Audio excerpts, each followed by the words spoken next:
Nestled in a classic New England setting amid 200-year-old elm trees and charming colonial homes, stately sea captains' homes, and charming Cape Cod salt boxes, Shoreway Acres is a graceful blend of Cape Cod's past and present.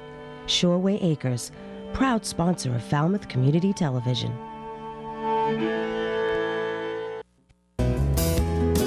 Carlson Printing for all your printing needs.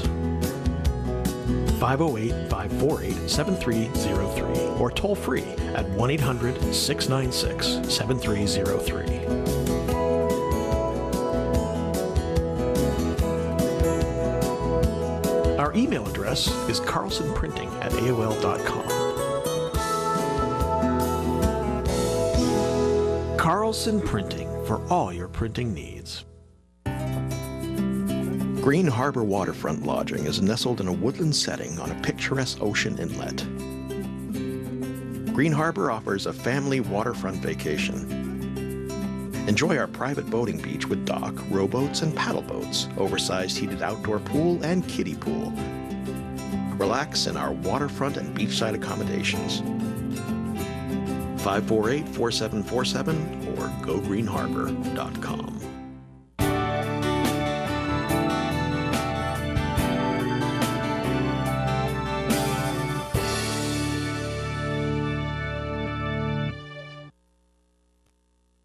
Hello everyone, welcome to the Monday, October 30th Selectmen's meeting for open session. We are going to move to go into executive session under General Laws Chapter 21A3 to discuss the resolution of all turbine litigation and collective bargaining AFSCME Units A and B to discuss and vote agreement regarding MES police powers, as well as review the status of Taylor versus Falmouth in the U.S. District Court, and consideration of potential workers' compensation settlement, and under General Laws Chapter 21A6 with respect to the negotiation of Falmouth Affordable Housing Fund acquisition/preservation, 350 Old Barnstable Road, Unit 2A.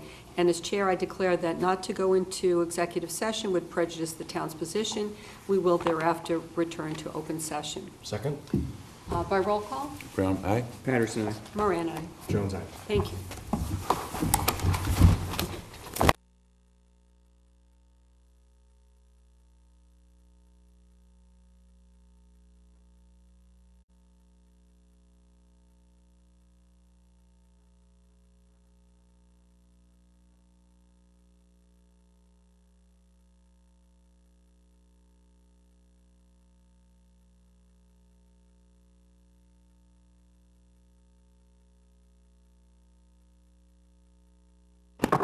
Welcome back, everyone, to the resuming of the open session for Monday, October 30th.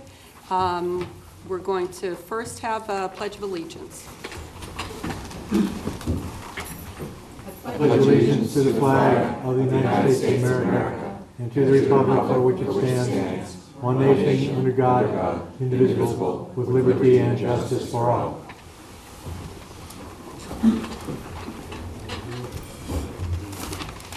Proclamation.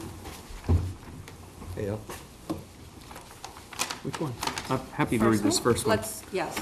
It'd be a pleasure to. Please.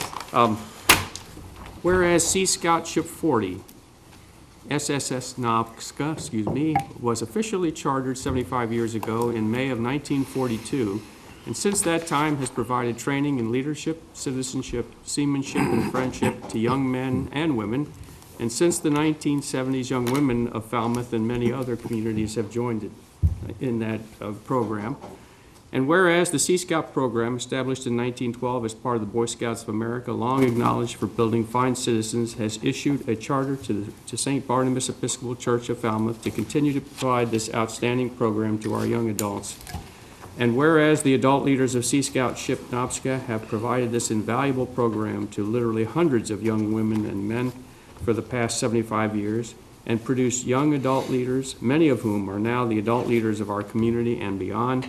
And whereas Skipper Al Beal has been the adult leader for the past 30 years, is now retiring as skipper, but we know that his legacy will live on and that this SSS Novska, Sea Scout ship Novska, will continue to thrive and produce this outstanding program for many more years to come.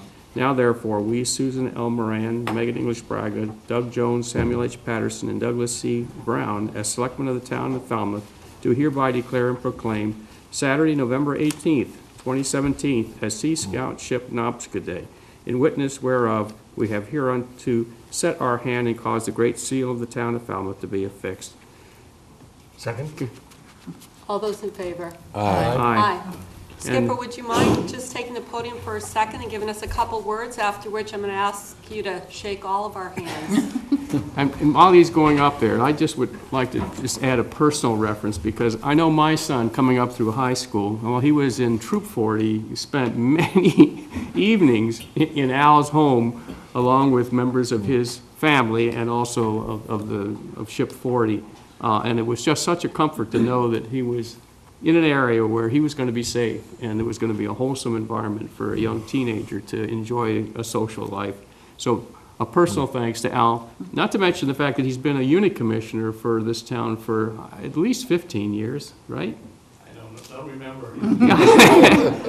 At least most of the time that I was a scout leader with Troop 40, Al has been there supporting us and providing us with counsel whenever we had issues that we needed a little bit of help with. So Al, thanks a million for all you've done for the leaders and for all those scouts that have been part of the units at Falmouth. It's my pleasure. It's been a real joy and a treat. I started out in my scouting career as a Cub Scout and whatnot. My father was a Sea Scout leader up in Newton, and I started out as a Sea Scout up there, continued on. We moved here from New York. I was in the Coast Guard. We got transferred here, and my oldest daughter found the Sea Scouts. My son was in the troop, and my younger daughter just kind of tagged along. They all went through the program, and I now have my granddaughter as my youth leader. And my grandson just got his Eagle Scout a couple of weeks ago down in Barnesville.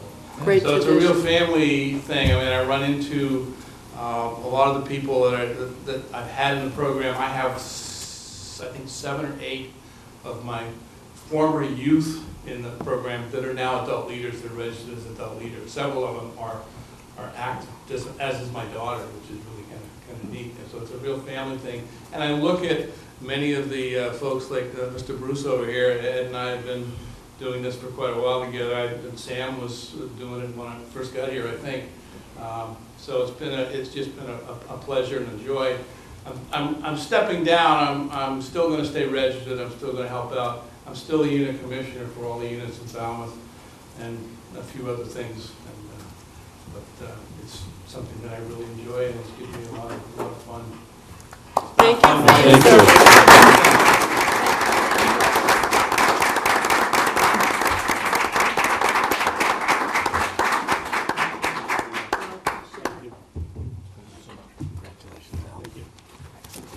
Thank you.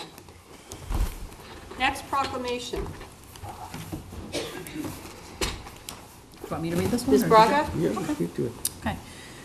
Whereas Nathan J. LeBrun of Boy Scout Troop 38 has successfully completed qualifications for the rank of Eagle Scout, a rigorous and demanding process that teaches patience, perseverance, and teamwork and requires strong goal setting.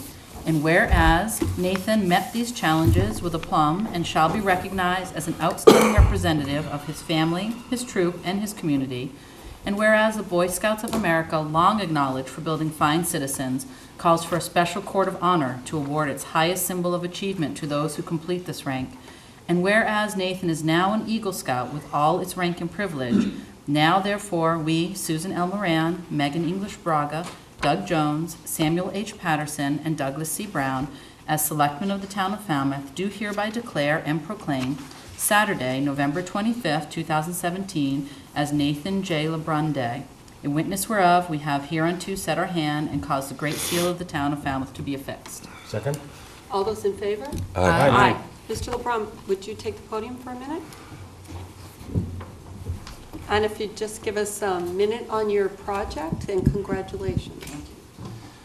So basically, when back in June, when I was doing my Eagle project, I hosted a luncheon and educational presentation for a group of senior citizens on the importance of brain healthy cooking and eating, and it highlighted a lot of the important aspects of eating healthy, as you would expect, and I believe I got a lot of great reviews afterwards, and it was more successful than I imagined it. That's a really exciting project. That's so different than a lot of the other projects we hear. That's wonderful. Congratulations. How do you think you're going to use the project and what you've learned as an Eagle Scout going forward? Well, I'd say my organization skills really improved. Kind of a messy person, but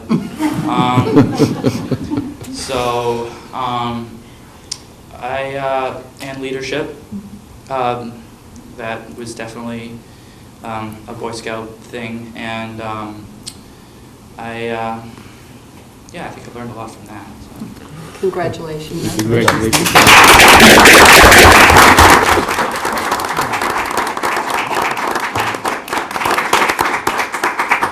Next on the agenda, we have recognition, Ms. Braga. Yes, I just first want to start by saying a huge thank you to DPW, fire, and police for their hard work after the storm last night. I don't think it was anything we anticipated to be quite what it was, but if anyone was out early this morning or saw pictures of Minot or Surf Drive, there was enough sand to have to bulldoze. So to have everything kind of put back together and for folks to be pretty safe given all the circumstances, a great, huge thank you to them. And also just wanted to recognize and have a moment of silence for an individual who really has left his mark on this town. George Calise Jr. was the town engineer here in Falmouth for more than 20 years. He retired in 2009. Bless you. And certainly his legacy, his thoughtfulness, and his commitment to community will really be able to be remembered, just in terms of the town that we have now, and then going forward, the tone that he set for how we think about engineering, building, and planning in our town. So we just want to have a moment of silence in recognition of his commitment to his community.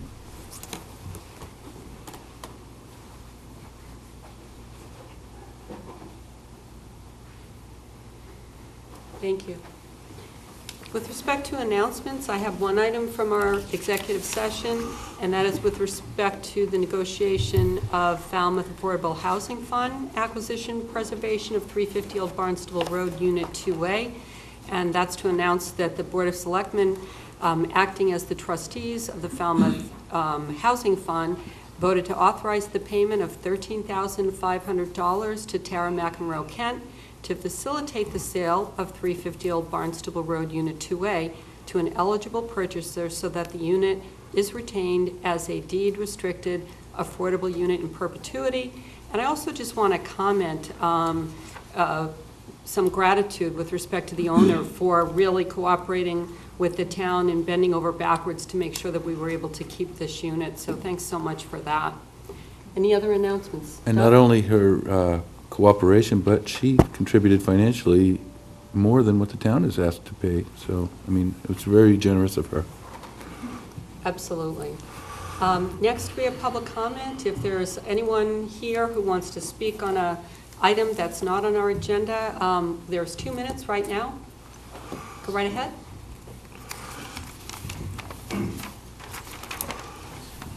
I don't want to take up too much time. Hi, everyone. My name is Dave Moriarty, Falmouth resident.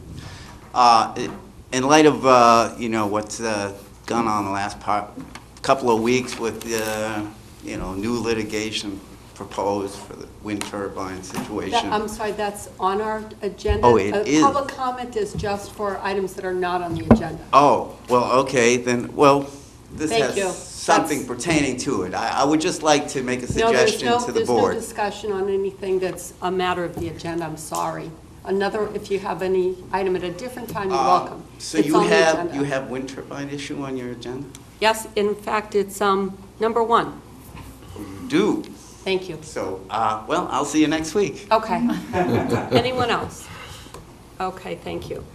Next, we have under summary of actions, licenses, to approve the application for change of manager for an all-alcoholic common victualler license Falmouth Property Restaurant LLC, DBA British Beer Company, 263 Grand Ave. Is the proponent, thank you, if you step up and go right ahead, if you want to just give us a little outline of what you're asking for. Okay, my name is Rob Lowen, and I've been with the BBC for about 5 years now, and I was the general manager over in Cedarville, and I just got moved over to Falmouth. I'm actually running the pub and the Seaside Inn at this time, and the old general manager has moved on, so for the license, we have to have our names sent into, to have a change of license just for the ABC as well. Great. Are you TIP certified, sir? I am TIP certified, I am SafeServe certified, as is all of the staff. Great. And keep up on that as, you know, we're constantly doing new changes over and over again. Actually, mine might be coming up like this month, I believe, so we do it again right online now. We used to do courses right on, at the Cedarville Pub. We'd have people come out, we'd do certified courses. Most of the stuff is all online now, and you can get it done within a day. Great. So all of it, we constantly have those upcoming. Any questions, Sam? Yeah, we've had a series of violations, not from the British Beer Company, but from other establishments that are serving alcoholic beverages. And it seems like they get tripped up because they don't follow a disciplined procedure for checking IDs. And I just wanted to encourage you, take the opportunity to say, make sure you've got a good disciplined process in place. And now they're starting to use scanners. Correct. And I don't know whether that's something that you practice or not. We do not have one right now. We do have doormen on the weekends and the busy nights, and then, like I said, all of my staff is TIP certified and all that, so we do constantly CAD throughout. Yeah, we're very strict about that. Is there a motion? Question. Oh, question, Doug. Have you been manager of a liquor establishment before? Not managing, but I've been in the restaurant business for 25 years. Just so you're aware that the manager is the one who we go to for Yes. legal responsibility for the making sure the regulations that Mr. Patterson's talking about are followed. And Yes, sir. point that out to you again. Yep, appreciate it. I would move approval of the change of manager. Second? All those in favor? Aye. Aye. Great. Thank you Great, very much. congratulations. Appreciate it. You're welcome. Next on the agenda, we have approved request to extend seasonal all alcoholic common victual license until January 2, 2018 for Landfall Restaurant, 9 Luscombe Avenue, Woods Hole. Is anyone from Landfall here? Okay, so obviously this is to get them through New Year's. Are there any questions on behalf of the board? I move approval. I would second. Will they extend the 2-for-1 through that period? You're out of order. Condition that. Out of order. All those in favor? Aye. Aye, thank you. Next on the agenda, we have to approve an application for a special agricultural license for Coastal Vineyards with respect to the Mahoney's Garden Center, 958 East Falmouth Highway, the Ladies' Night Holiday Open House, Thursday on November 16, 2017. This is an event we've seen before. Are there any questions by the board? Just because this is coming up, and this is not related to it, but close enough, we did get responses back about the special one-day liquor licenses, and there is a limit of 30 per year. Right. And the Theater Guild, I think, has now gone to 28. And so I'm just using this as an opportunity to let them know that that would be an issue moving forward for this year. Right. Great. I move approval of the Mahoney's Garden Center. Second. All those in favor? Aye. Aye. Great. Next, we have first on the administrative orders, the appointment of Susan Moran to Regional Transit Authority RTA Advisory Board.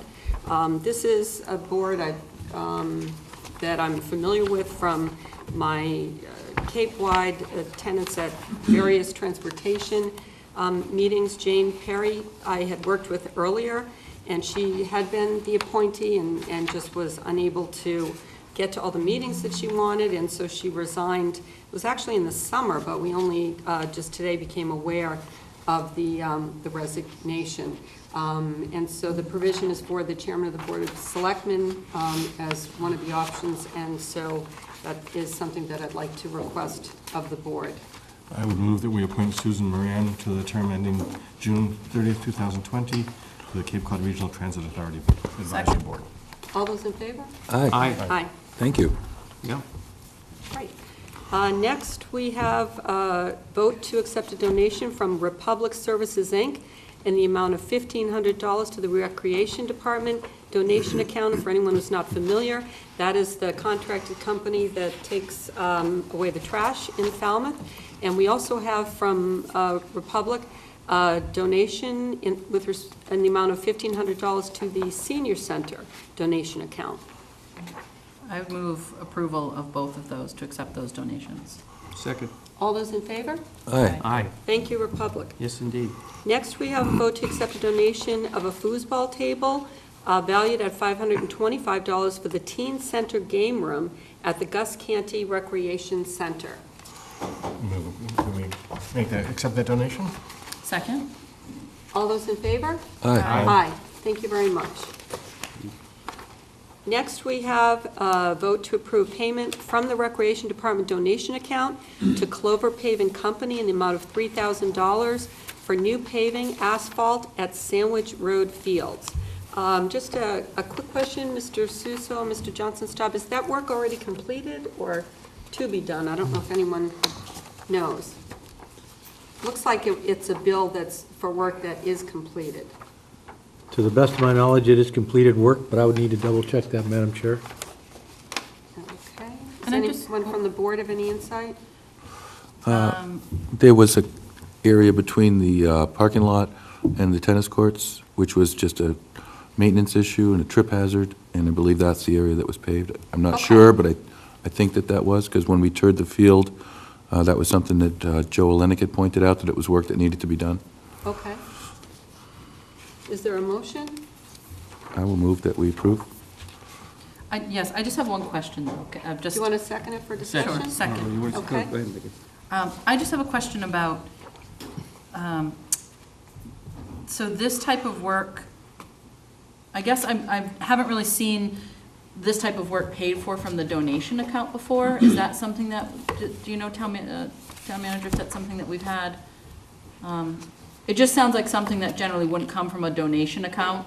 I'm just wondering if that's I don't just the believe. timeliness of it. Yeah, I think it's the timing of it. Okay. A select woman that funds were not specifically set aside for this. For this, okay. In the budget, it was felt that it was a matter of some urgency, and donations of this, or expenditures of this size from the donation account must come to the board for approval. Okay. So for that reason, it has come before you. Okay, right. I just to clarify, because I know some folks will hear something like asphalt and think that that's maybe A town not. responsibility. Right, so I just want to point out that I'm guessing it's because of the timeliness of it, and that the Right. need is pretty great, as we've noted with many of our fields and the surrounding parking lot, so, okay. I have no, then, I think we have a first and a second. Okay, I'll call for a vote. Aye. Aye. Thank you, unanimous. Okay, next we have to approve a water main extension agreement and easement for Timothy Boring Cartway, East Falmouth. Mr. Sousa, would you tee that up for us?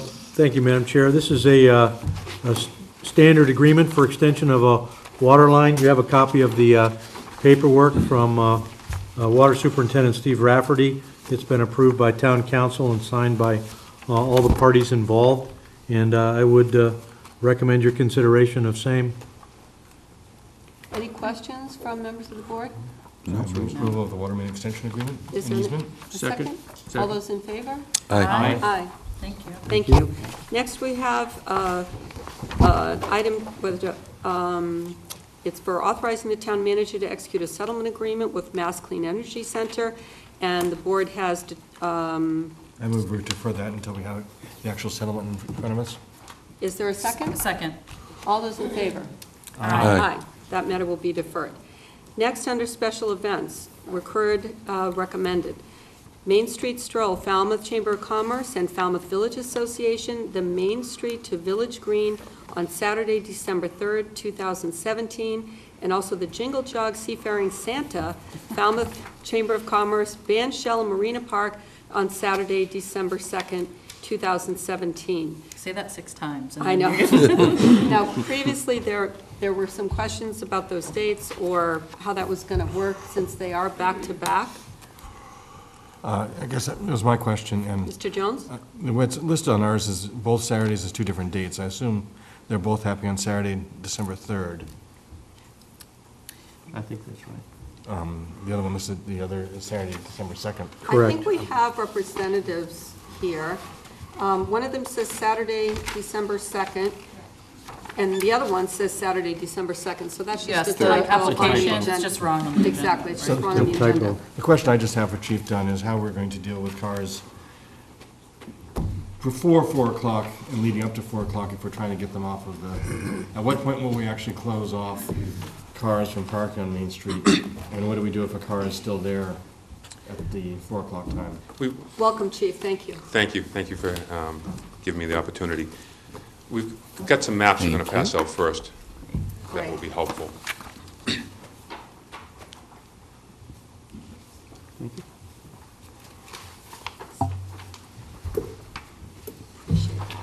Thank you. Okay.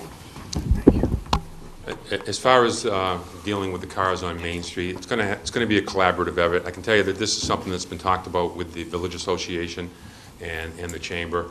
It'll be a collaborative effort. The Main Street will be posted properly, similar to what we've done with the street fair. Everybody will get plenty of notice. We'll use our electronic signs prior to the week. We normally post Main Street as a no parking restriction for the Christmas parade, which happens on Sunday, so we'll just post it early.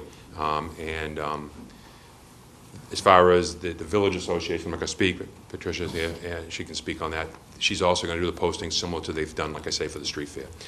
As far as the closing of Main Street, we had a meeting the other day, and Main Street would be closed, as you can see here, from Shore Street to Post Office Road at 4 o'clock. And we're going to be looking for, again, a partnership with the businesses to help tell their customers, Main Street's now closed, you need to move your car, please come back, and all that. If the cars are not moved by 4:30, we will be towing those cars. Because now we're getting close to that 5 o'clock hour when all the events are going to happen. We're going to secure Main Street similar to what we secure for the street fair. I've talked to the DPW. We're going to be using some of their trucks again to make sure everybody's safe. I really support this, closing Main Street for this event. The last several years, I'm out there for the lighting of the green every year. The last several years, this has grown into a really family holiday event. Last year, I had a lot of concerns. Sidewalks were full. Traffic was going up and down Main Street, and there were a ton of people standing in between the cars.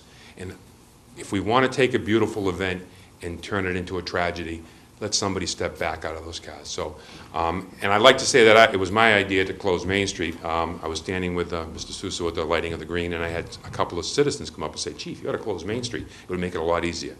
I couldn't disagree with them. So that's why I decided to present that to the Chamber, and I presented it to the Village Association, and there's support there. And I know Mike Kasparian couldn't be here tonight. I also sit as a director on the Chamber, and I can tell you the Chamber supports it also. And I spoke with Mr. Kasparian, and he wasn't able to be here, but he sent a liaison from the Chamber. If you wouldn't mind just speaking for a minute on the outreach in terms of... I am actually Patricia Cosgrove with the Village Association. Great, Patricia, sorry, I was thinking you were Chamber. So in terms of outreach to the organizations, also maybe B&Bs who have guests, and the hotels, if you could just speak to that. Yes, I know that the Village Association members strongly support the closing of Main Street. Not only does it provide a good sense of security for those attending the event and safety measures, the merchants also feel that it allows them the opportunity to display their wares and have people move freely in and out of the shops, and the B&Bs as well. Great. Any questions, Megan? Just one comment, and I know we sometimes have this sort of curbside creep. We have it in the summertime, sometimes when people's, the clothes and the signs get further and further out. Correct. And I would just hope that, and I'm sure, folks, sometimes it's not ill intention, it just happens, but for shop owners to be just aware of individuals with different levels of ability trying to navigate those areas so that they're not having to Yes, they do need to keep that available space to those still using the sidewalks, even though the street is open for easy access and walking. They have to keep the sidewalks clear. Great. So they have to keep their wares within their storefront perimeter. Perfect, thank you. Doug? And I assume we also have to be careful that Catherine Lee Bates doesn't become the new parking lot, because it needs to be our emergency route. Right. Even though I guess different from the fair, if we had to use Main Street for an emergency, we could, because it's, there are no booths or anything, it's just. We do have support from the fire department as well. They will have a vehicle that will be stationary unless they need to use it for access down Main Street. Similar to the street fair, we intend on posting all along Catherine Lee Bates. There's no parking there. And also, no parking signs on Main Street. We will post at least 3 days prior to the event, along with the electronic signage provided by the DPW and police departments. We also are going to have a trolley transportation, and posts that the public parking will be at the Lawrence School. So we will provide a trolley for the event, and it will continue on the backside of Catherine Lee Bates. Instead of, in the past, we've come down Main Street. Obviously, we can't use the street. So we'll have this trolley stops go down Catherine Lee Bates and loop around Hewins and go back around and do stops and drop-offs and pickups as well, and over to Lawrence School. And Doug? does the St. Barnabas allow parking in the Saturday evening? Do you? We talked about that. We talked about that, that's going to be within the closure of Main Street. So I'm not going to really want right, coming and going out of there. Okay, Because sorry. we're going to be, it's a as if you look at this map, it's going to be done in 2 stages. At 4 o'clock, Post Office Road to Shore Street Extension will be closed. At 6 o'clock, we're going to be moving that closure up to Ewan Street and around the Village Green, so that people can walk to and from the green. Okay. So, I mean, if people decide that we could do something similar, we could do something similar.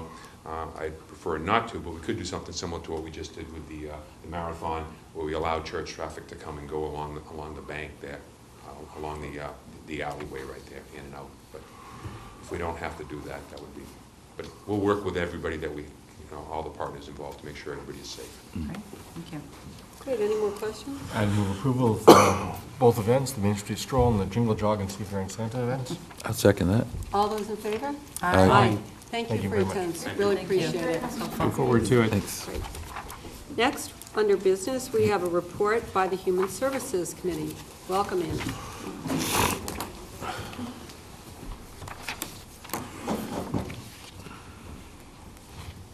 Good evening. Good evening. Good evening. I'm Annie Conley with the Falmouth Human Services Committee, and I just want to take a minute and introduce those of the committee that are present. Barbara Sullivan is the chair, and she's right there. Give a little wave. Welcome. There you go. Very nice. Jessica Lambert is going to assist with the technical aspect of things. And we're going to do a really quick PowerPoint, but it's also going to be available on our website for those at home who probably can't see it.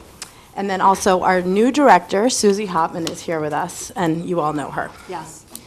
Are we coming. are we ready? It'll. Okay. Well. All right, ready? Can you see? Okay.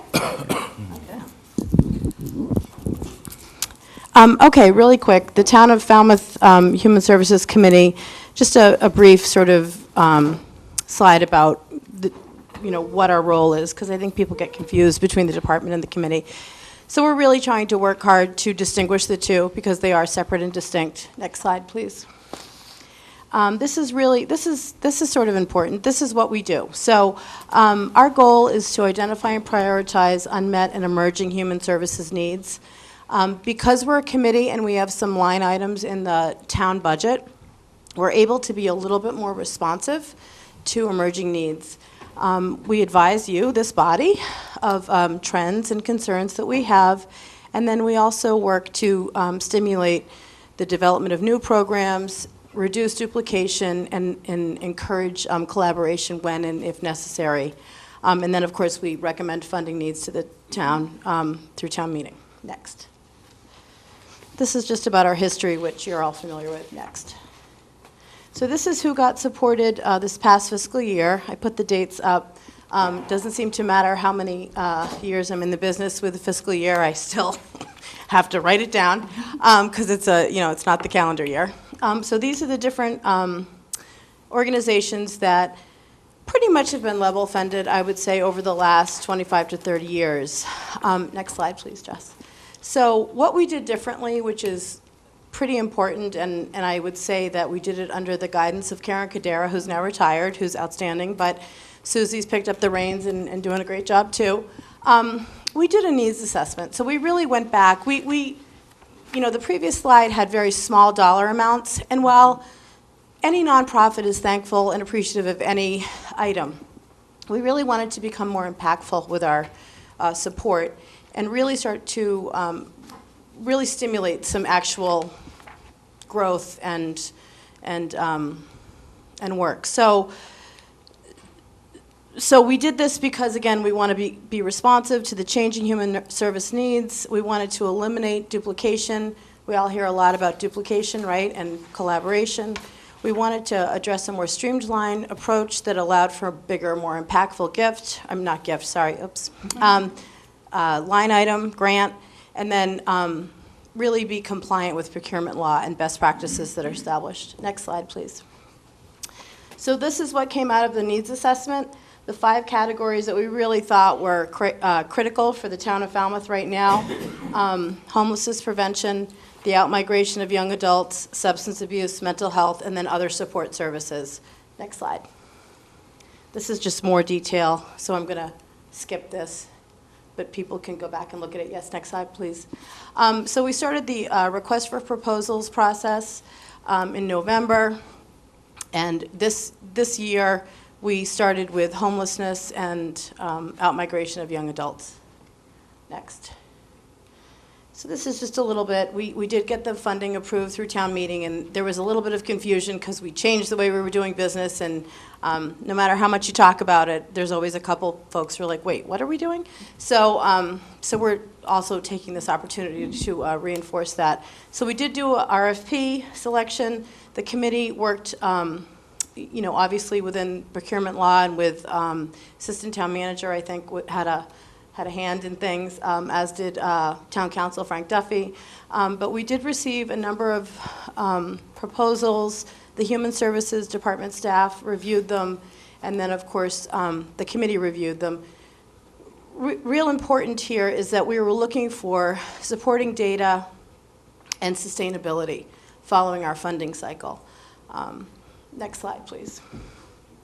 So this is a little bit about what we were looking for the two categories we reviewed. And I'm not going to read all of this because, again, it's available online, and some of it's a little specific. Next slide. These are the contract awards that we provided $20,000 to the Housing Assistance of Corporation, and that is to provide 2 days a week on-site case management for those at risk for or are chronically homeless. And so those folks, the folks that are chronically homeless are not always, but typically dually diagnosed. It's not necessarily a situational homelessness case, it's chronic. So there's few other things at play there. And so this allows somebody to really track their progress, to provide them with specific guidelines about how to achieve sustained independence in the community. And then the outmigration of young adults, we partnered with the Cape Cod Young Professionals. They're going to be doing a mentoring program, which was in the paper last week. And essentially, I believe our $14,000 is going to have the mentor exchange program. So it will be, their fees will be waived to participate that for Falmouth residents. And they have done this program down Cape, and it's been quite successful. So next slide, please. So we had a little bit left over. We had about $6,000. So it fell under the $10,000 threshold, which, you have to have an RFP if you have. So because we had $6,000, we did some brainstorming, and Susie Hopman actually did some good work, came to the committee with some ideas. And so we have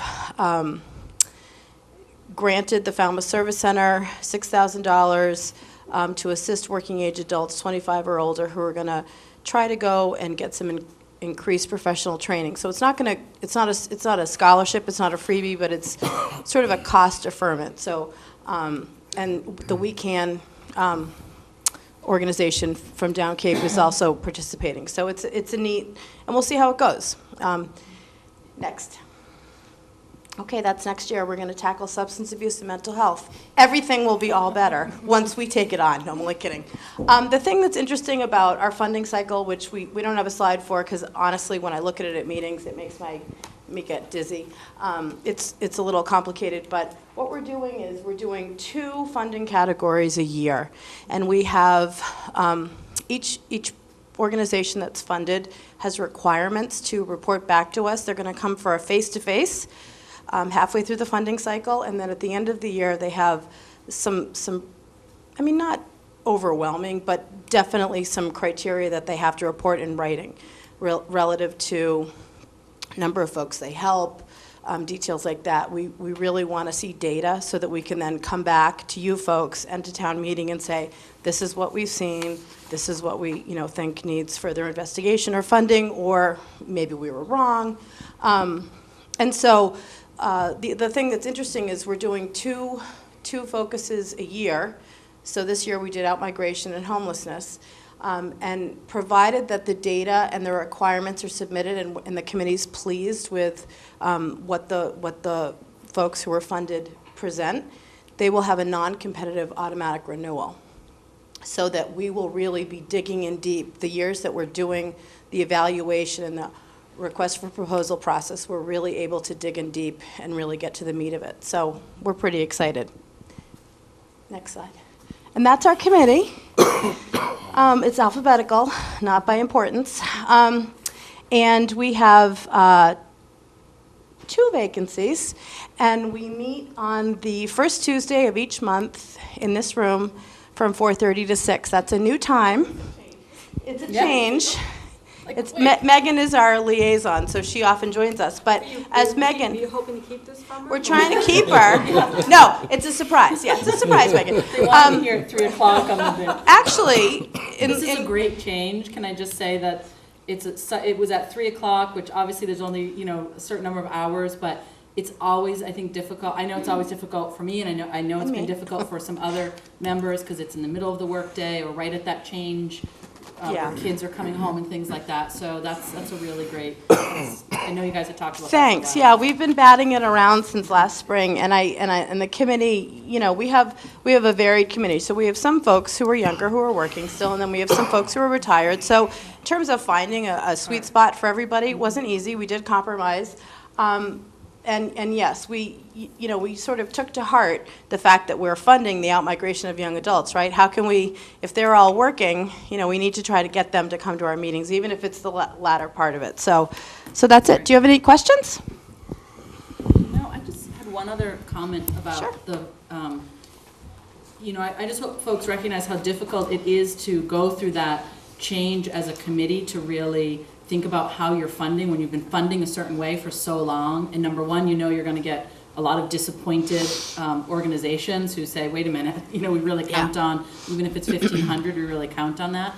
But, I think it was really bold and courageous to switch to this, and you didn't just, there was a lot of research behind it, a lot of thoughtfulness. And I think, the needs assessment along with that change in funding really, I think that you're correct, that it will be, it'll just magnify the impact that the committee can have.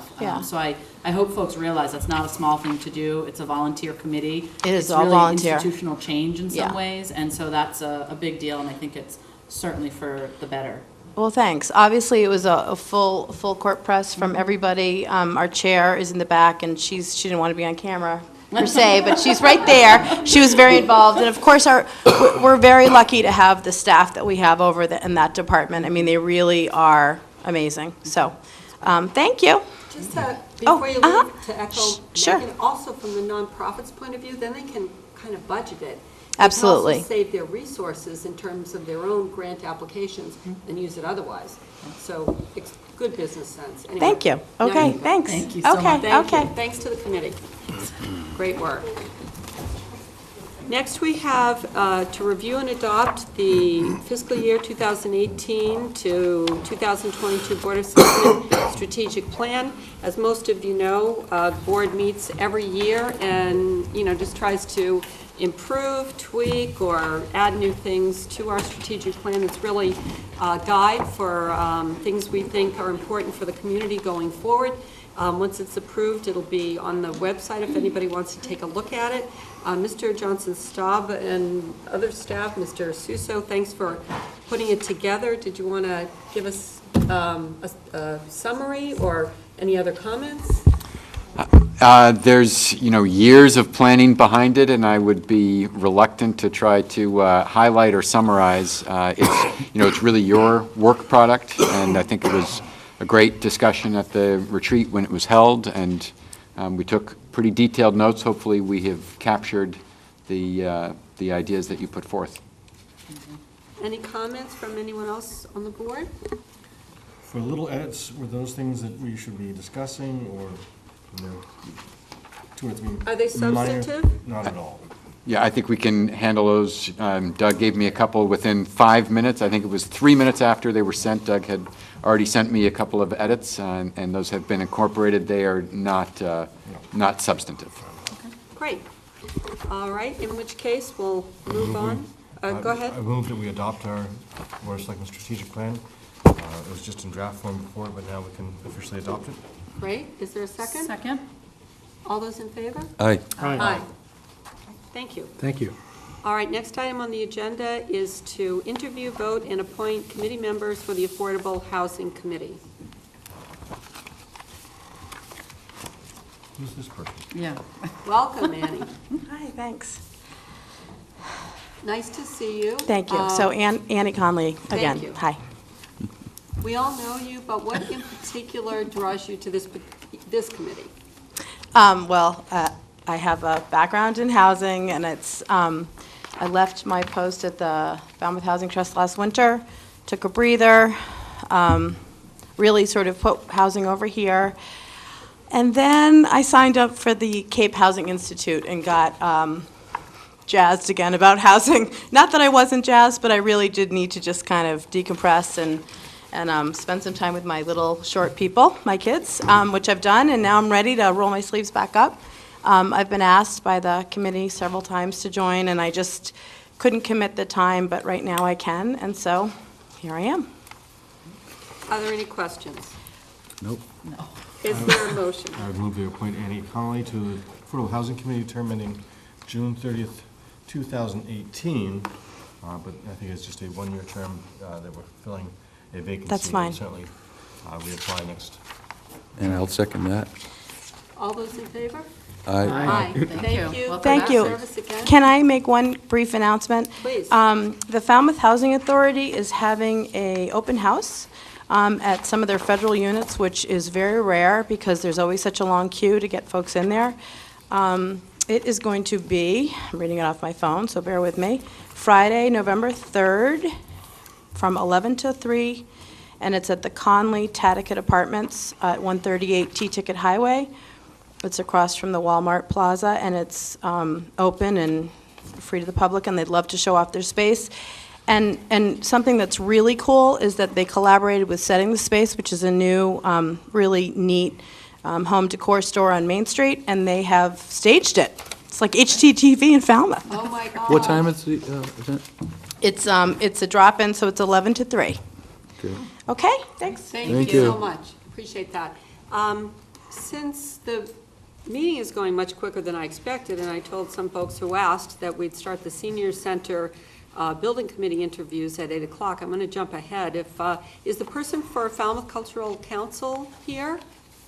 All right, we're going to jump further ahead. We have a request for a sign variance, on-premise promotional sign for the Holiday Inn at 291 Jones Road. Is anyone from Holiday Inn here? Okay, has the board had a chance to review? Are there any questions? I would move approval.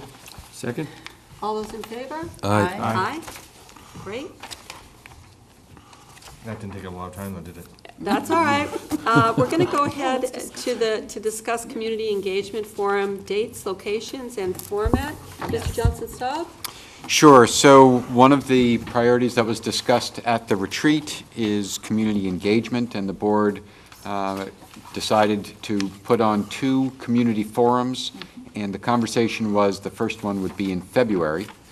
I've been working with Chairman Moran on the details of what that would be, and actually we had a volunteer step forward, having heard about this dialogue. Linda Pogue and Selectman Megan English-Braga was able to join us as well in meeting with her, and she had a pretty fascinating concept that I think she came up with herself. She calls it a live survey. And there are some materials in the packet that I'm sure the board has had a chance to look at, but the general idea is that there would be 4 or 5 audience prompts, and Ms. Pogue has offered to volunteer to facilitate. You all as board members and we as staff members would participate as equals with residents who come to the event. Where she suggested that we would probably want to cap it out at 150 people. We don't know necessarily we would get that many, but just in terms of size, that's what she was looking at.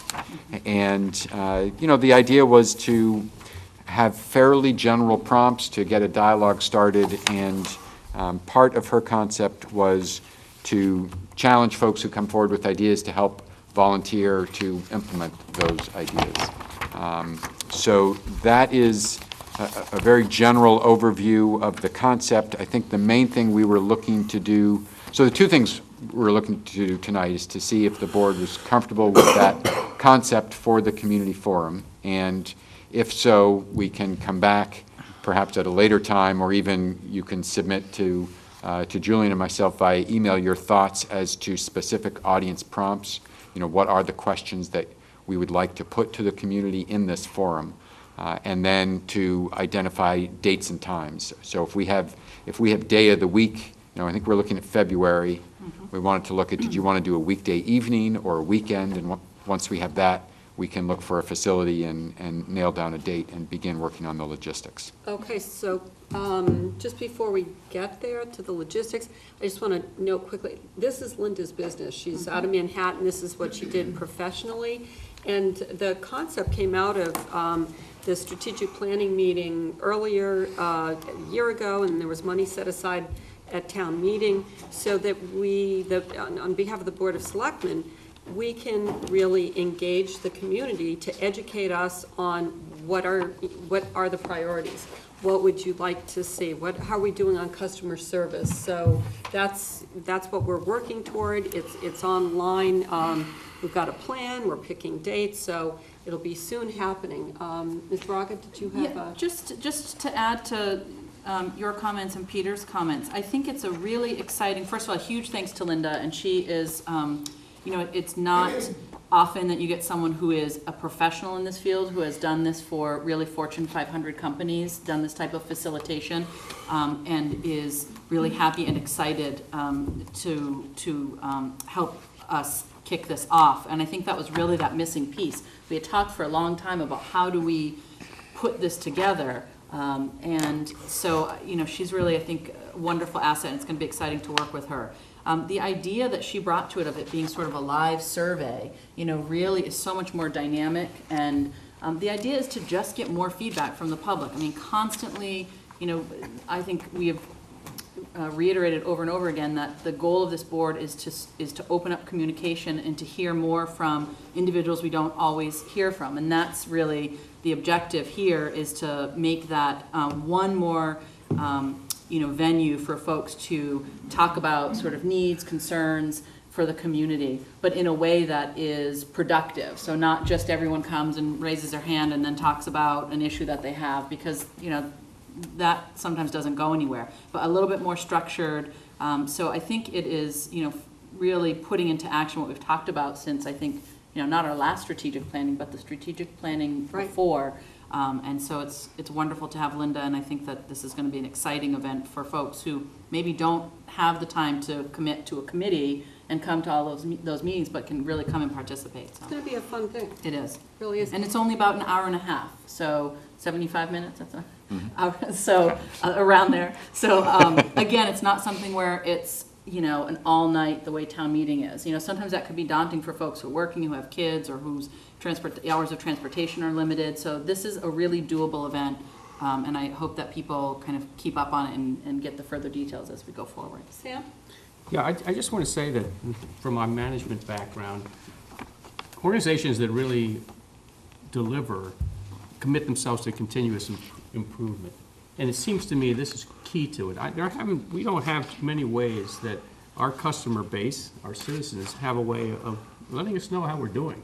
And I think this is a critical thing, and I hope that we find other ways, or maybe periodic ways, where we do this over and over again, because we need this on a continuing basis to help us identify those areas where the town needs to step up and do a better job of serving our citizens. So I'm very much in favor of this. I think it's a great idea, and I love Linda's proposal. It sounds like an effective way to kick this off. Mr. Brown?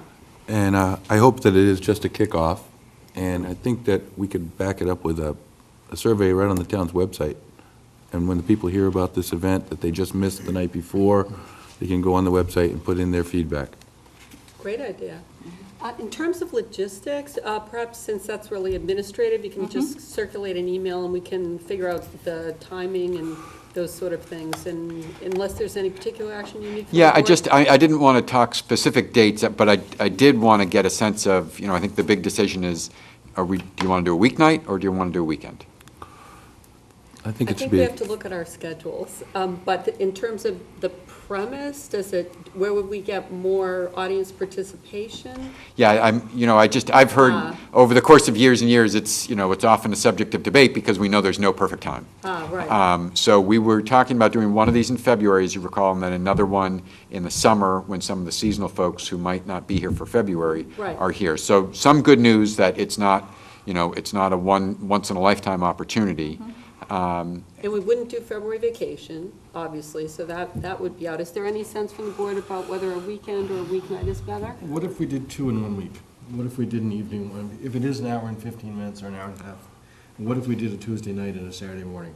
Right. And just said, let's, If Linda was up for it. Do we need her input? Or maybe a Thursday night might be better. whatever, just an evening one. I mean, if that's a concept that the board likes, we can give it a shot and see if we can pull it off. Can we, Yeah, let's do emails so we can Sure. fine tune But that. I like, if Linda's willing to do that, and the logistics are doable twice in sort of a short period of time. Yeah, no pressure now that we've said all this on tape. No, but that might be a nice way to accommodate both of, those concerns. I think that's worth. And we were looking at probably the high school would be, the gymnasium would be perhaps the preferred location. Great. I would say if we can't get two events, then the Saturday would be preferred. Okay, Okay. good thought. The gymnasium or the auditorium? The auditorium. Okay, Yeah. all right. Because if it's really active in the gymnasium, I'm not going. It's not part of what I signed up for. Thank you. Perfect. Thanks for Thank you. that. Great. Okay, next on the agenda, we have a few minutes before 8. I just wanted to bring up a constituent request that was about replacing the seats in the Memorial Auditorium at the Lawrence School. I mean, obviously, we would run this by and work with the school committee on this question, but before we go ahead with that poll and figuring out, potentially how much it would cost or any of those specifics, I just was curious about the board's thought on that. It would be kind of like Doug did with earlier at town meeting, where we talked about whether, we should move the venue to, from Lawrence, or, be along those lines, just a straw poll. Doug? I think that the high school kids should sell seat cushions at the door. That's a great idea. Megan? I think it's too soon to, it's hard to have a poll if we don't know what the numbers are. I mean, that's my only concern, is that, and we're talking about having a town meeting poll. Folks at town meeting are, this is what they do for the town. They think about numbers, they think about spending. I guarantee the first thing they're gonna ask is, well, how much is this going to cost? Because if it's an astronomical amount of money, those are really old seats. I'm not sure how it would There'd be work. procurement. Right, so I as guess, well. I'm all for getting folks' input, but it just seems like we're asking for input on is it $15,000 because we're just gonna slap some cushions down? Are we talking about $250,000 because the chairs can't be retrofitted? I mean, those are my only concerns. I think it's a great thing to think about, but maybe it is better left for, We could the think about it in April, if we task the town manager with getting to some numbers, maybe? look into it. With the school departments. I mean, obviously, ultimately, it's, we need to work with them as well. Would you want to ask school department for a recommendation? Yes. Yeah. Oh, I that think would it makes definitely sense. be required, but I think the question is, would we put some effort into looking at some kind of numbers, sort of maybe an alternative scheme where one would be retrofitted and one would be But I would go to the replaced, school or- department first, because they may have No, no, reasons. that's not a question. We're definitely going to school department first. Okay. But I'm just wondering what the other questions might be.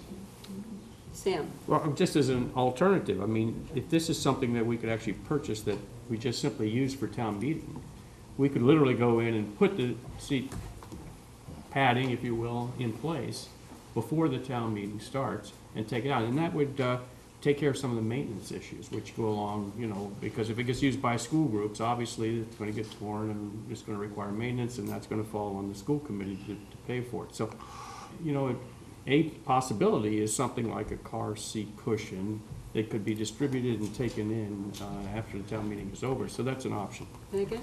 I actually, I mean, you know, if the school department doesn't really, if it's not kind of in their budget or in their, you know, timeline to do what is somewhat of a large project, I think really Doug's suggestion, I mean, lots of folks have those little cushions from the band, and the band used to sell them to sit on the bleachers. It's actually serves two purposes. It's a great fundraiser. Maybe we can talk to PTO or, you know, to think about how, I mean, that, then if somebody in town meeting really wants one and it's $15, it's probably not even that, it's probably $10.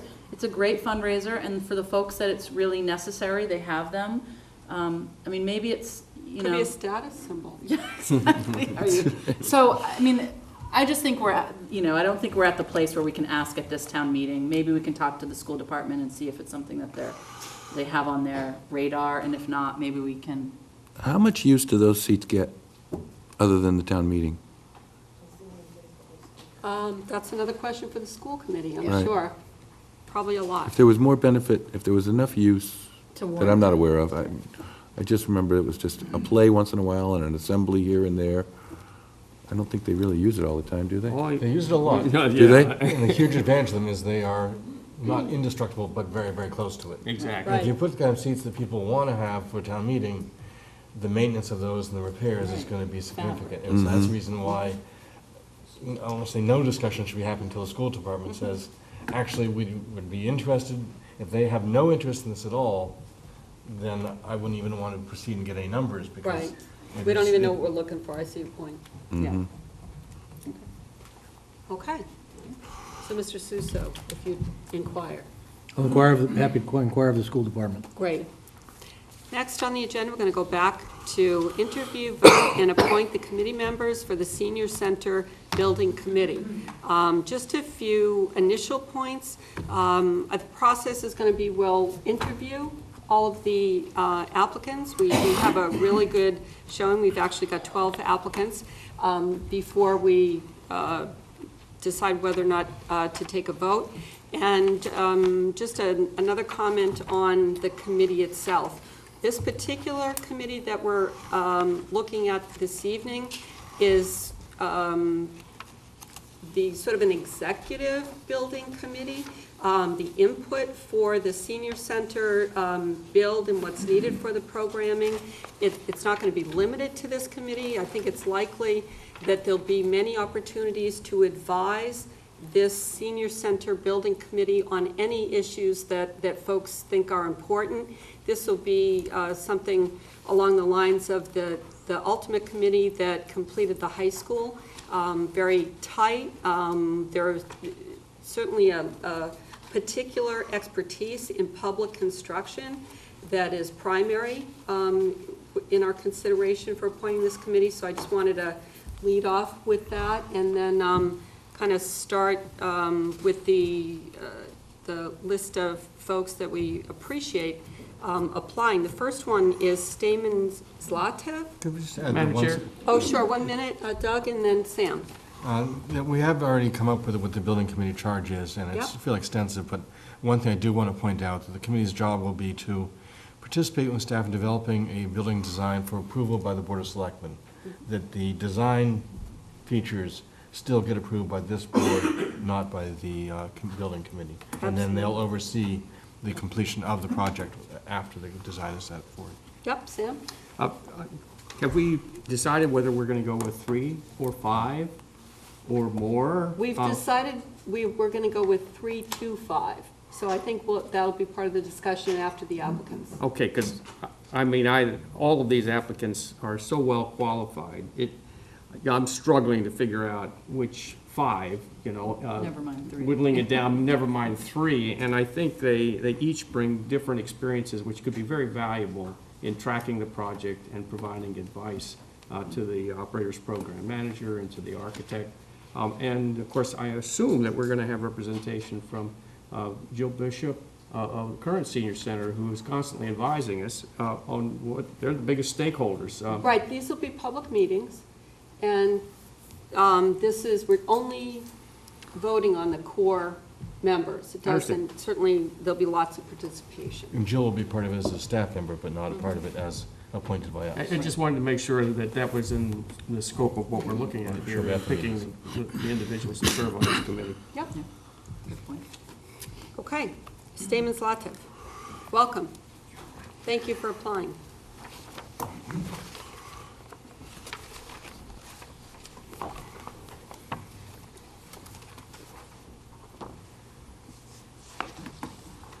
My name is Stamens Latif. I live on Jericho Path on the Falmouth Heights. Respectable town officials, I thank you very much for giving me a chance to present you to my qualities. My education and professional activities are that I'm an engineer. But for this application, my hobby of building houses and building is more applicable. I have been fascinated with building from early age, and I have studied the buildings of the world, starting from the Egyptians, the Greeks, the Romans, the Mayans, and most notably, the present civilization. I have climbed up every structure that I have traveled to and have been available for the public, except for one of them. And there is something that you can learn from just about every one of them, without exception, including the Burj Khalifa building, the tallest one in the world at this time that I ascended 2 years ago. During my lifetime, and for my own house, I have built 3 houses, plus I usually hire a bulldozer to dig the hole, and I hire it at the end to cover the hole. I do everything in between. It takes me about 2-3 years to complete a house. But I put my boots in the mud, in everything, in whatever is involved to build a house. But for this application, I would like to give you a different building experience. I was working for a small startup company that was renting facilities, and it did not have their facility. So after the business picked up, they wanted to have their own facilities. But they didn't have that much money, so what they did is they bought a garage building of a servicing company of a bulldozer and assigned me to turn that facility into a manufacturing plant. That was some 5,000-6,000 square feet of facilities. And they gave me 3 or 4 people out of the plant to clean the oil and grease contaminated floor. And I had to go from there and on, find contractors, take estimates, execute everything, go through all the permitting, to all inspection approvals. And this was an assignment way above my head. I had never done that much, but I had to struggle with it. One of the most challenging in this job was how to convince the building commissioner to approve a manufacturing facility out of a light servicing facility that was there. Nevertheless, I managed to do that thing. I completed the job in about 3 or 4 months. The company moved with all the approvals, and they were very happy about it. Thank you, Mr. Zlatov. We have so many applicants. We're going to limit the time to about 3 or 4 minutes, the presentation, so we have time for questions. I will finish with this thing very Thank quickly. you. So in 2 years' time, things picked up, and they wanted to do this business again, to buy another abandoned building and to assign me to convert that thing. I left the company. But I'm not going to leave Falmouth if I don't get this assignment, I can assure you nothing. Thank you for that. Are there questions? Just let me just give you one very final thing. If in college, I took one course in economics at MIT from Professor Paul Samuelson. He's a Nobel Prize winner in economics. And his teaching was, if you have a job to do, you must find the best available talent to do it, even if you had to go across the world. I hope you don't have to, you can find it all in Falmouth and to do it. But I'll ask you at the end if you would give me a chance to present you with a time-sensitive information of something that if I can input to the building of this senior center, it's something that right now may I have another minute or not? No, that will be something that's submitted to the committee and to the selectmen. So you certainly may have that opportunity, but just not during this interview. Thank you very much. Thank you. Other questions from the board? Doug? In addition to yourself, who do you think would be, or what position would you think would be the most important person to put on this committee?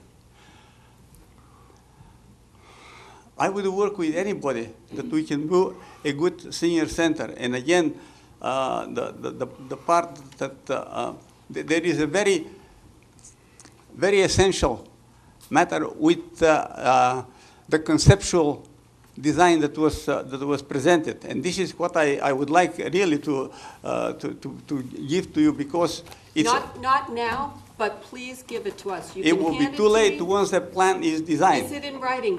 Can you hand it to me? Thank you. Thank you. Thank you very much. Appreciate that. Thank you.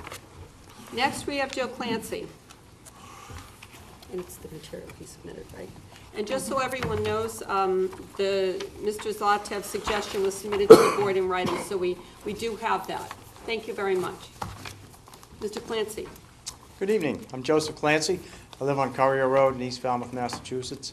Been there for over 40 years. My professional experience, I'm a commercial appraiser. And what that involves is I go through commercial buildings to understand quality, size, all the information about buildings, and actually put a value on it.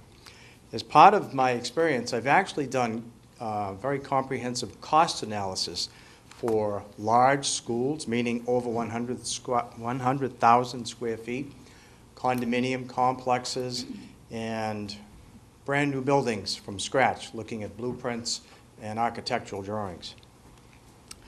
As it relates to this committee, the selectmen appointed me as their member at large to the site selection committee a few years ago.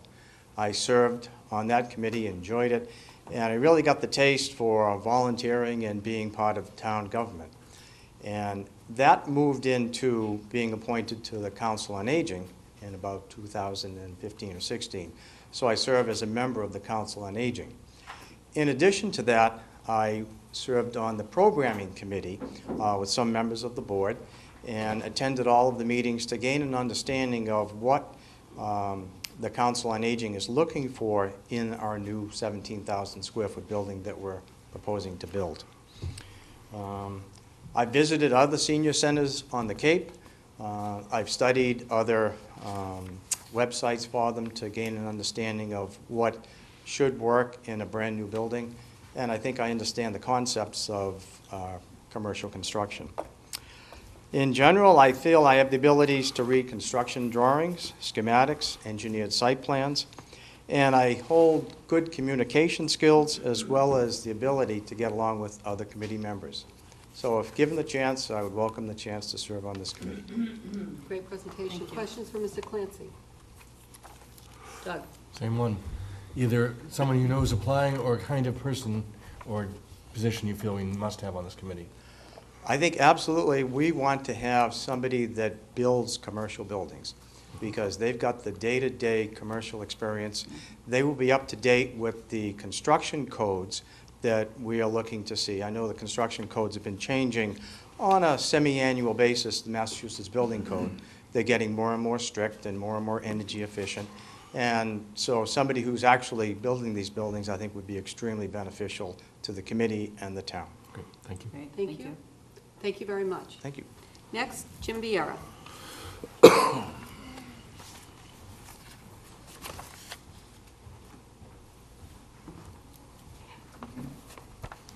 Hi, good evening, Jim Vieira.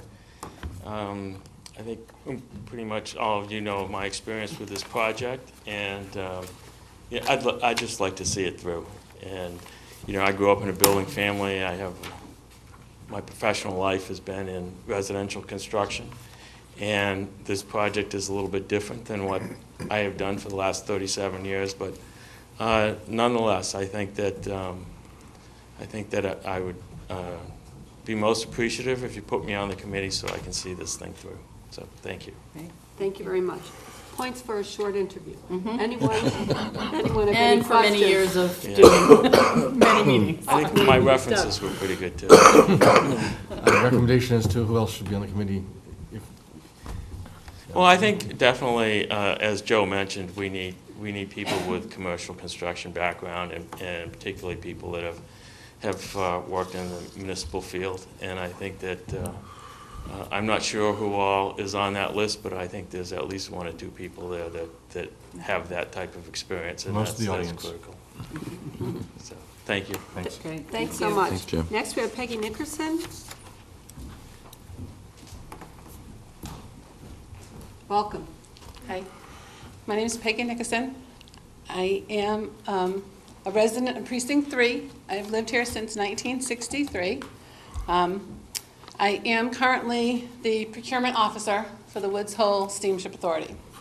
Currently, I'm sure you all have seen the building on Palmer Avenue. That was a design, bid, build project. It is a 32,000 square foot, 3-story building. It's our general office building for the employees in Woods Hole. That was my project. We started with the design, bid, build in 2012. We finished the design part of that in 2014. We went out to bid 2016, July of 2016. I issued the contract in November of last year. We are under construction and pretty much on time. I understand public construction. I am the only person in procurement down at the Steamship Authority. I've done over 400 bids, modular construction, everything from vertical construction, horizontal construction. And I understand the design, bid, build phase. I understand, the construction, Chapter 149, that's what I do. I've been doing it for 15 years. I've done it for the town of Barnstable before that and helped out with their senior center there in the Hinckley building, converting that to town offices. I think with my expertise, I am very qualified for this position and really look forward to being part of it. I don't know what else to say. I didn't think I'd be this nervous. No, that's fine, and you gave us a lot of information. You did. So Thank you. that's really helpful. Questions? Doug, you want to do your thing? What you just said, I have a different question, because we're getting the same answer. I have an answer to your question, though. Your other question is that I think who should be on the committee are people that, first of all, understand the end user. A lot of times people, I've dealt with so many consultants on different jobs, building ships. I've, been the person who goes out to bid for the ships. If you don't take into consideration the end user, you end up having a building that's complete and it doesn't really fit its use. Well, that actually was my question, is what experience or connection do you have with the end user for this building? My mother's 89 years old, but I am, I've been a resident here since 1963. I know a lot of the people that, would be using it, do use it. I have my own personal opinions about it being a 2-story, but, that is what it is. But I have spoken to many people in town that I see along the way about their thoughts of it. There's pros and cons. Okay. Thank you. Thank you. Thank you very much. Thank you. Great. Next, we have Christopher Simler.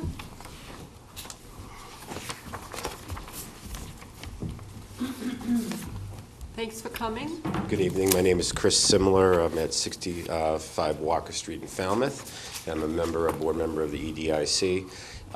Basically, why I wanted to be part of this building committee is because for the last 25 years, I've acted as an owner's rep, a designer, and a construction manager. I currently perform owner's project manager consulting services to municipalities and higher ed schools. I have my MCPPO certificate for procurement official for Chapter 149, 149A. But more importantly, I think when I've been part of these committees, so many times there was good ones, bad ones, average ones, and it just seems like there was a certain type of knowledge missing, especially on risk shifting, procurement strategies, holding the architect and the contractors accountable to their contract terms. I'm all about budget, schedule, scope, getting things done on time, the actual program, the vision. A lot of work has been done by committees. I'm not into adjusting that, making changes. I want to get the best product for the best price. In this economy right now, there's a lot of pressures on budgets, the proper contingency amounts, and how to forecast and make the OPM do their job, make the architect do their job, and then make sure that the construction manager provides the quality and workmanship that we expect. So that's my expertise here. So on that issue, I mean, these are tough times in terms of prices going up for construction. And so what are the kinds of things that, you know, go through your mind when you're starting a project of this size right now? I know that you just did the sort of the end, since you've been on the EDIC, of the bus station, for example. Well, right now, one of the biggest challenges in our market is labor, making sure that when we pre-qualify the subcontractors for the file sub-bids and the CMs, that they can commit to the staffing needed. It's not a huge project, but still, it's going to take electricians, plumbers of a certain amount to keep the schedule.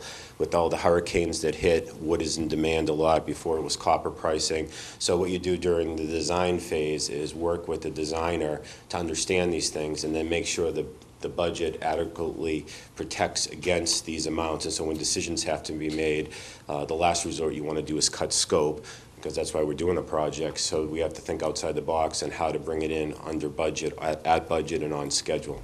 One other quick thing. So when you've had change orders to deal with in similar projects, what would you say is the typical way that you handle that? My approach has always been be firm but fair, go to the facts, go to the drawings, go to the specifications, come up with a factual representation of what happened and why. Sometimes an error and omission by the architect, sometimes it's an owner betterment adding more work, sometimes it's just, you know, construction is going to have 1% to 3% of change orders no matter what project you do in the world, and it's a matter of controlling those, and then try to fairly negotiate them with the client without pointing fingers, yelling, and getting controversial, and then, you know, but if they have a legitimate change order, make sure they're treated fairly as well. So it's creating that team atmosphere that you're going to do the right thing. Questions from Doug? I have just one question. Was it your, I'm sorry if I'm not remembering exactly, but was it yours that said you'd only be able to do 2 hours a week? No, I don't think so. Okay. I think it said, no, it didn't say that. I think You said you assumed 16 to 20 hours a month. Yes, because usually the way, I think it usually goes either every Right 2 here. weeks or once a month. You have a committee meeting, and that's for the night, and then that effort, and then some prep for it. Yeah, no, it says 16 to 20 hours. Okay, thank you. Mr. Jones? Kind of an awkward question. If we have you on the committee, your firm wouldn't be available to be our OPM. Correct. I'm the business leader for the New England region for Jacobs, and we made a business decision not to pursue this work at this time. Even though that might have been a good firm for us to be able to have, but I guess. It might, well, I'd like to think it was, but Right. I think I could contribute more here and help out. And I appreciate you advancing that. Thank you. Okay. Anyone else? Thank you. Thanks so much, Chris. Okay, next, Patrick Callahan. Hi, Pat, thanks for coming. Thank you. I'm Patrick Callahan, I live at 44 Summer Lane in Falmouth. I've been in there about 25 years. I'm a builder, commercial builder. We do anything from residential, retail, schools, things like that. We're based out of Bridgewater, Massachusetts. I've been on 3 committees already, the high school building committee, the Lawrence Window Replacement Committee, as well as the field committee, which didn't get passed, but no hard feelings. Again, I'd love to be a part of this committee. The last two people that came up, I think, would be very good candidates. Someone that knows Chapter 149, someone that's on the OPM side. So I'd vote for them if I was. So that was Doug's question. Anyone else? Obviously, we know you pretty well already. Your experience, we've already had a chance to appreciate. Was it you that said only 2 hours a week? I might have, but I'm flexible. Okay. Any other questions? I'd also get a contract attorney, if you have one, would be another good candidate for being on the team. Mhm. As a designer and architect as well. Right. Absolutely. Thanks so much. Thank you. Next, we have Richard Pooley.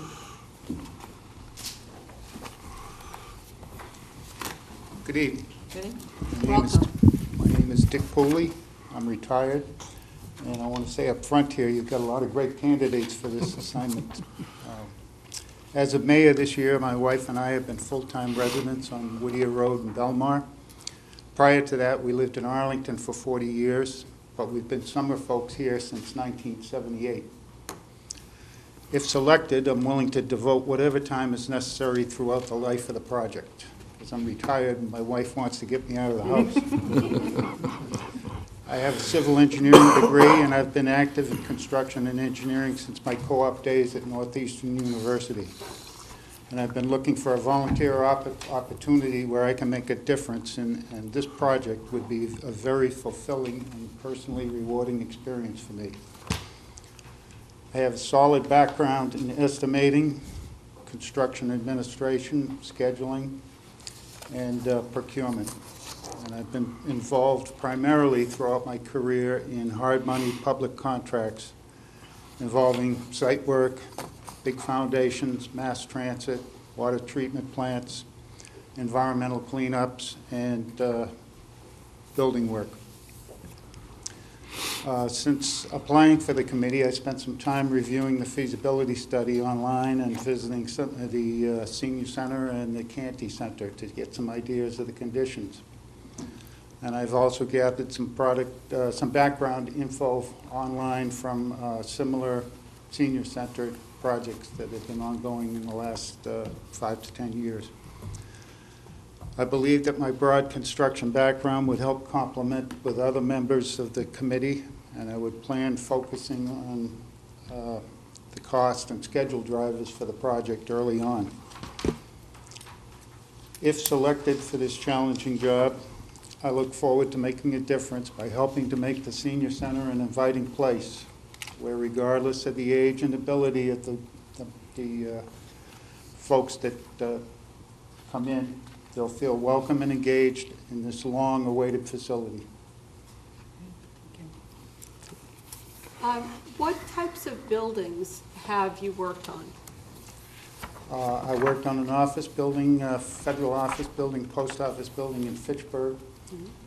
I worked on a design-build project, 2 design-build projects for the Navy, one at Newport, Dahlgren, Virginia, and one at the Navy base in Newport. Questions from anyone else? I Doug? got the impression that the majority of your background was more in excavation, engineering type projects. Does that sound correct? More what? More of like excavation and soils and, Well, I've been involved in the Big project, which was included building work of for the MBTA, the Silver Line Station above our project. mhm.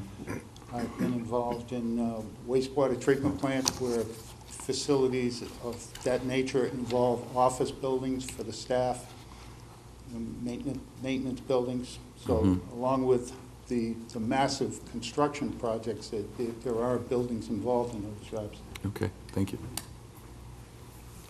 Thank you very much. Next, we have Norman Corchese. Thank you. My name is I was Norman putting Corch- more accents than necessary. Welcome. Thank you. I've been a resident of Falmouth for 3 years. I moved here. I live at 36 Green Acres Road. And my wife and I moved here 3 years ago. I took a job with Jill Neubauer Architects. I'm a designer. I have a Bachelor of Architecture degree. I've always been involved in mostly residential. I have some commercial experience, so I have a lot of experience, reading contract documents and, knowing what to look for in details. And, I would just like to be involved. Jill has been involved in several, active in the town and has encouraged it, and I feel I really would like to. I love the town of Falmouth, and I just would like to get involved. That's about it. Yeah, I've been doing this for about 30 years. I've been in architecture. So that's it. Doug? So commercial blueprints are much different than residential. Do you feel like you would be capable of really breaking down a commercial blueprint to determine whether or not it was complete? Yes, yeah, even some residential jobs now can get pretty complex these days. There's steel in just about, any new house that's going up. Mechanical systems are pretty complex too. So, yes. Well, I'm a building contractor too. I'm just saying that it's a world of difference with the architectural scope that's in these buildings. Do you have much commercial experience? I do have some, yeah. Yeah, worked in a lab building for General Electric in Niskuna for a couple of years. I wasn't involved in the CA, but the CDs I helped facilitate. Okay, thank you. Thank you very much. Thank you. Next, we have Richard Bowen.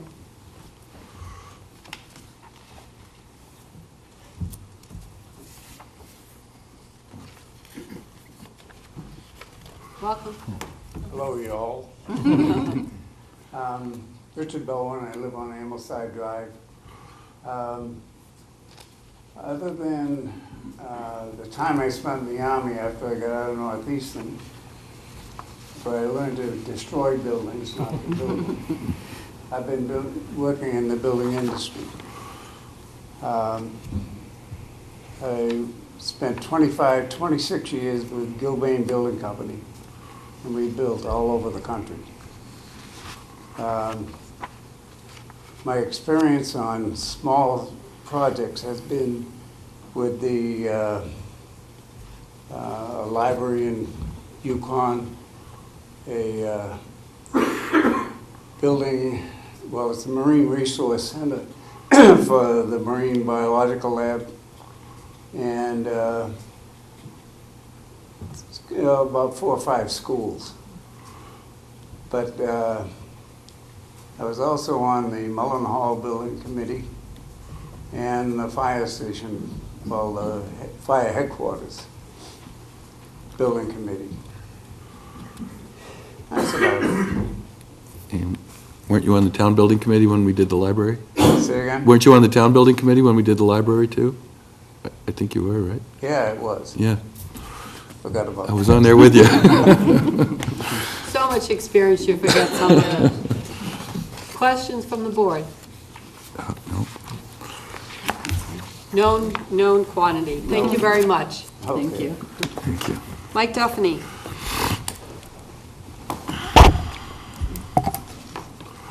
Good evening, and thank you for the opportunity to express my interest in this position with the Senior Center. I've been involved in a lot of different activities here in Falmouth. I live on Patty Road with my wife. We've lived here pretty much our entire lives. I did sit on the previous 4 school building committees, so I have a fair amount of experience in terms of the contractual arrangements and what you could use, and the OPM at risk, I think, is a big deal. And I think you have a tough decision tonight because you've got some very, very qualified candidates here in the room. So limiting the number is going to probably be difficult because there's a lot of experience that you can tap off of here.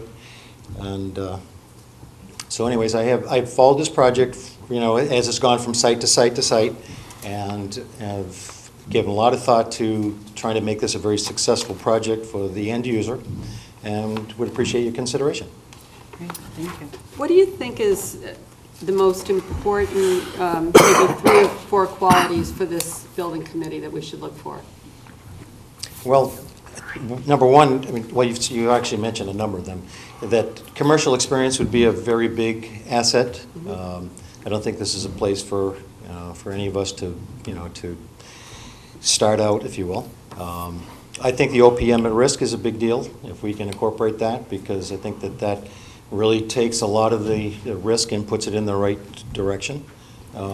We decided design, bid, build. Beg pardon? We're going design, bid, build, if that's what you're saying. Yes, because I was under the impression that we still might entertain having an OPM. I thought it was a great idea, I was outvoted. No, we are. We are having an We are OPM. having an OPM, sorry, Right. but I thought you were talking Okay. about the overall. We No, are I having think, an the OPM at risk, if you will. Okay.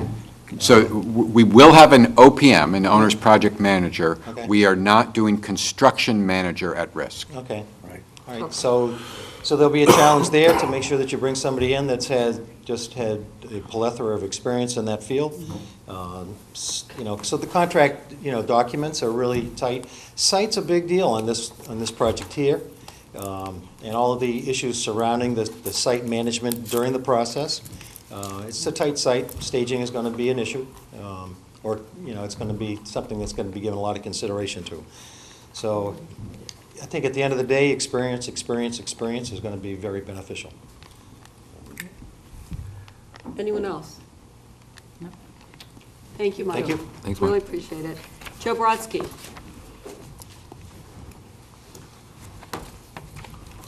Good evening, Joe Good evening. Brodsky. I thought I was a resident of East Falmouth, but I was corrected this morning by the Eversource operator with a strong southern accent who told me I lived in Hatchville. That's right. And I still don't have electricity. But,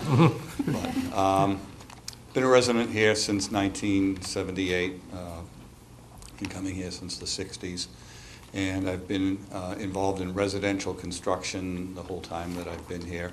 Been in business for myself since 1983. I don't have a lot of experience in a project of this scope as far as, I have not been involved in it. I have been involved in some smaller commercial projects over the years. I have also been very involved with the ballroom dance community, which they are interested in senior centers. We run programs at the Yarmouth Senior Center, Hyannis, Barnstable Senior Center, and down in Harwich.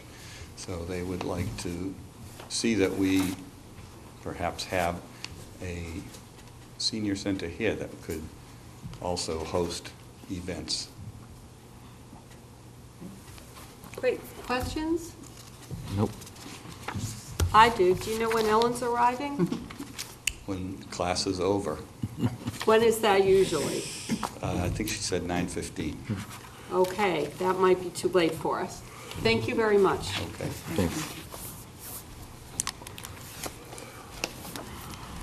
Well, the first question would be, 5. did we wait for Ellen Brodsky? No, Well- okay. Sam? Yeah, I served on 3 school building committees. And some of my fellow committee members are here in the audience, so I've worked with them. And really, in thinking about what were the critical things that we had to deal with for all 3 of those projects, it was primarily managing the contractors. And, the committee doesn't get into the details of interpreting drawings necessarily, but we sure do get into the contract issues. And I would have to say where I place the priority is the experience that each of these committee members brings in terms of that contract community, of what to expect from contractors, of what to look out for, because they're going to be advising that OPM as to what they should be looking for, and taking information and weighing it and sorting through it. I could say that 2 out of those 3 school projects, we were constantly pushing the contractor, who was always seemed to be trying to slow the project down. They didn't have enough people on it. They were trying to hit us with all kinds of change orders. Managing that process is really significant. And I just want to say that I think we've seen in some of the other projects that we've had here in town that that's where we've fallen short. And in some cases, we've used counsel that really that gave us inadequate information. And we got deeper into trouble because we didn't know the players. And so I think choosing people for this committee that know the industry, that know the individuals, that can anticipate the issues that the committee needs to advise the OPM and the architect and the contractor is going to be critical for seeing this go through in a smooth way. I guess I was impressed with Chris Simler's comments and how he actually deals with some of those issues. So, but that's my experience, and I know Doug joined me on probably one of the easier projects, which was the Mullen Hall project. We had much more difficulty with the Lawrence building project and the Morris Pond project, and it was contractor issues that we were constantly faced with and constantly trying to manage them, essentially trying to take advantage of the town. The one thing about the Mullen project is it had the site issues, not quite as badly as Gus Canty, but that our committee really had to be on top of them about how to manage that site to still keep schooling going for a long time there before we actually had to shut it down. No question about it. And we had a serious mistake made in the elevations that were given for the parking lot, which required us to spend a considerable amount of money to fill it back up because they excavated it too deeply and jeopardized the health of those elm trees that were in front of the building. Doug and then Megan. And so I would say the most important part is getting the plans right in the beginning and being able to know whether or not you have a plan that's complete that you can try to ask a contractor to work from, because that's the source of most change orders, is incomplete details or plans that just don't make sense, and then you end up changing because, you know, this room needs to be bigger or that. And once you open the door to change orders, Money. you're going to spend more money. Megan? Well, just, I think the simple thing would be to decide on the number first. I mean, it sounds from the folks' comments that, I would make a motion that we have a five-member committee. I think 3, I understand we want something that's sort of, Tight. agile and tight, but I think we have really a wealth of, every single one of these individuals would bring something to it, but I think to limit it to 3, I get a little bit worried that if, at a pivotal moment, one person is away or something, it just, 5 folks, we certainly have enough experience here that I don't think we'd necessarily be duplicating the talent with a 5-member committee. I would agree with that because I think that the scope is, as I mentioned, certainly you need the commercial building experience and having expertise in procurement, but I think you do need some of the institutional history about how this project came about. We've done so much in the way of groundwork. When you talk about programming and the various studies that have been done in terms of needs, I think that is all going to have to be incorporated. Doug, you had? I would concur with the 5, but I would add an alternate just to have another vote there. But also encourage, we have 12 people who applied who are interested in this, because when we've appointed, it's open meeting. Please come, even if we can't appoint you, because we cannot appoint all 12. No. But would love to have everybody who's interested still involved in the process. And also, I think this list is kind of a brain trust for the committee. I mean, if there is if there's an interest in a certain expertise to get an opinion, certainly the committee can call, one of these folks or really any expertise in terms of folks that are available around here. So we're looking at a committee of 5. And I think Doug, did you just suggest 5 plus an alternate in case someone is Would it sick? need to be 2 alternates? Does not have to be. No, Okay. because the alternate would only vote if one of the 5 is missing. Right. So Okay. just to keep that uneven number. I would second that, if that's a motion. I'll make that a motion. Okay, all those in favor? Aye. That's unanimous. All right, now, This is a hard way to It is vote a- because it's difficult to. it is a tough thing. I would move just that we want put to, Jim Vieira on the committee. I just think his experience with this project is essential to have it, so I would make a motion that Jim Vieira be a member of this committee. Second. all those in favor? Aye. Thank you. Okay, we have our first member, Jim Vieira. Congratulations and thank you. And I would move Pat Callahan. Second. All those in favor of Pat Callahan? Aye. Aye. Thank you, gratitude. Patrick Callahan will be the second member. I'd move to nominate Peggy Nickerson. Second. Oh, we'd all second that. All those in favor? Peggy Aye. Nicholson? Aye. Aye. I'd like to nominate Chris Simler. Second. All those in favor of Chris Simler? Aye. I'm I'd going to like- nominate Mike Duffney. I'll second I that. think his point in terms of the site is crucial. Thank you for the second. All those in favor? Aye. Aye. I'd like to nominate Dick Bowen as the alternate. Second. All those in favor? Aye. Aye. Aye. Done. I think we're in good hands. Thank you Thank you very, all. very Thank much. you all. Much appreciated. Very difficult to scale it down to this group of people. Thank you.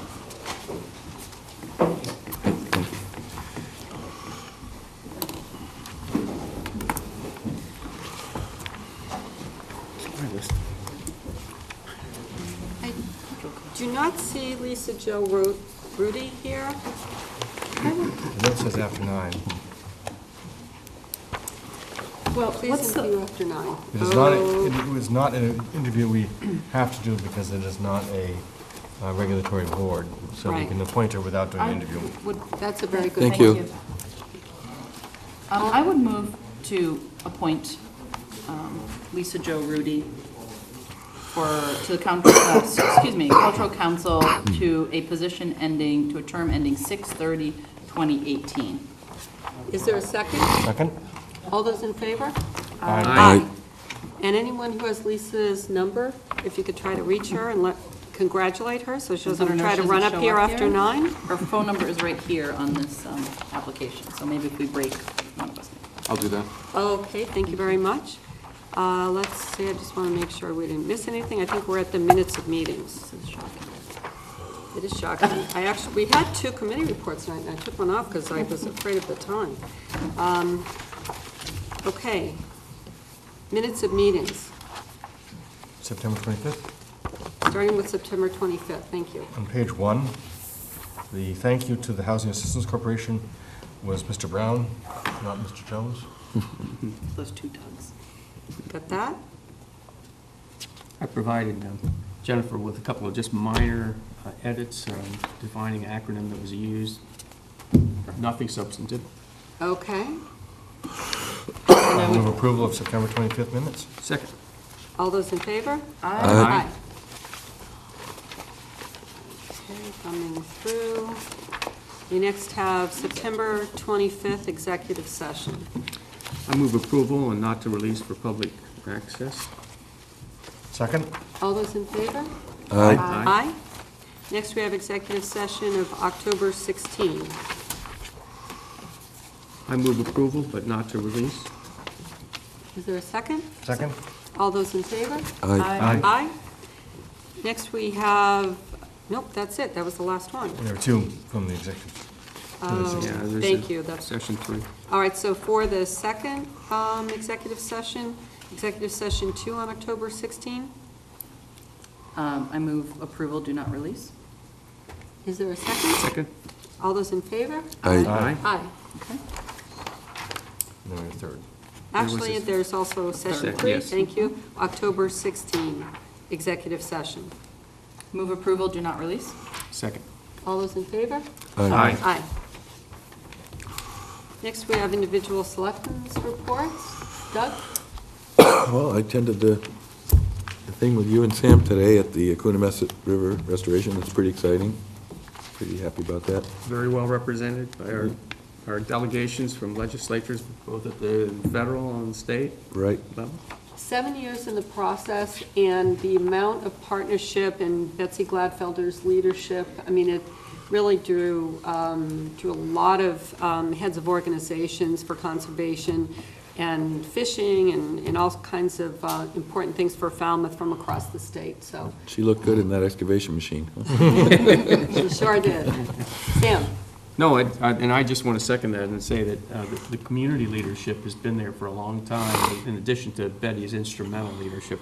But it's a great effort of people coming together over something that really should get done, and that's restoring the health of that natural river. So it was a great event. And go ahead. One thing I hadn't paid attention to, and I was glad to learn today, that they're not stripping out everything that's there. They're removing the trees, but there's going to be plenty of cranberries still growing there naturally, so that was good to know. That is good to know.